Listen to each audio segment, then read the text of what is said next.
Nå, endnu en, der ikke har styr på madspild. Lad os se, om du kan finde ud af det. Jeg tror, det er godt, du har mig med i ørerne.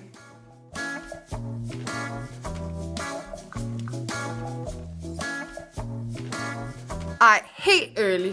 Nu er du vel ikke sådan en, der køber 10 bananer, og så glemmer dem i bunden af køleskabet?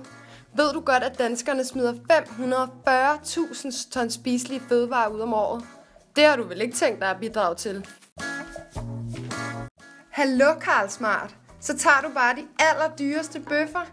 Der er faktisk mennesker i Danmark, der ikke har råd til sund og nærende kost.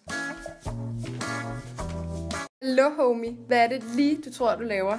Hvis du ved, at du alligevel drikker din mælk inden for 3 dage, så er der ligesom ikke nogen grund til at tage den, der kan holde sig en hel uge, vel? Ja, for hvis varen ikke bliver solgt inden sidste holdbarhedsdato, så ryger de altså direkte på forbrændingen. Og du har vel ikke lyst til at forpeste vores planet med CO2? Så fik du købt ind. Du gik til den, var? Nu er det tid til at mætte andre end dig selv. Fødevarebanken arbejder for at tackle madspild og madfattigdom. Det gør vi ved at give overskudsvarer til organisationer, der hjælper samfundets socialt udsatte borgere. Jeg støtter Fødevarebanken. Hvad med dig? Så tag lige og giv lidt mønt. Vi tager MobilePay, så der er altså ingen undskyldning.